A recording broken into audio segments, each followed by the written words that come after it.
Ministrstva infrastrukturno, finančno in gospodarsko so na mizo dobila analizo o ustanovitvi nove slovenske letalske družbe. Načrte naj bi v kratkem predstavili tudi koaliciji in vladi. Ta trenutek smo glede letalske povezljivosti najslabša država v Evropi, zato Slovenija potrebuje letalskega prevoznika, je prepričan minister za gospodarstvo Matjaž Han. Toda na poti do tega cilja je še veliko ovir in vprašanje, ali bo morala tudi nova Adria poslovati z izgubo. Sandra Boršič. Letalska družba s slovensko zastavo in slovensko govorečo posadko. Ideja, ki je za zdaj na papirju na mizi 3 ministrstev.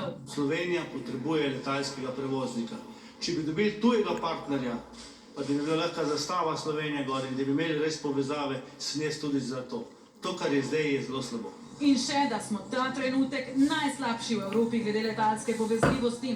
Tudi zato ne moremo imeti najbolj dobičkonosnega kongresnega turizma. Že ministri v tujino potujejo, ne ravno ministrom primerno. Povezave trajajo 3 dni, včasih smo šli zvečer, pa smo se zjutraj vrnili. Tudi to vse vpliva na, bom rekel, proračun. A če gremo od začetka, da bi sploh imeli slovenskega prevoznika v zraku, mora to odobriti Bruselj, kar pa bo trd oreh. Izkušnje, ki jih imajo druge države, naprimer v naši soseščini Italija, kažejo, da gre za kar trde pogovore. Glede vsebine študije o novi letalski družbi, ki jo je sicer pripravil ekonomist Jože P. Damjan, so skrivnostni in je ne razkrivajo.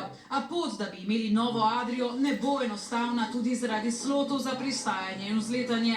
Ena izmed idej naj bi bila tudi javno-zasebno partnerstvo nove letalske družbe. Tudi to je možnost, da se naredi neko javno-zasebna zgodba, potem bo tudi bistveno lažje dobiti soglasje na Evropski komisiji. Pa bi ustanovitev novega letalskega podjetja pomenila tudi udarec po denarnici zaradi poslovanja z izgubo. Jaz sem videl eno analizo, kaj pomeni ustanovitev nove letalskega podjetja v Sloveniji, zavajajoč se, da ne more delati plusa oziroma ekonomske logike prave ni, kar se tiče podjetja, ampak ima absolutno druge multiplikativne učinke, ki vpliva na gospodarstvo, na življenje državljanov. Tako da jaz to seveda podpiram. Pod takimi pogoji, da bo to jama brez dna, sem prepričana, se vlada ne bo odločila, da v ta projekt vstopi. Medtem ko ideja oba naša sogovornika pozdravljata, pa naj bi bili na finančnem ministrstvu bolj skeptični.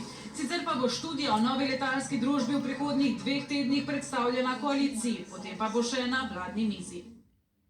Od polnoči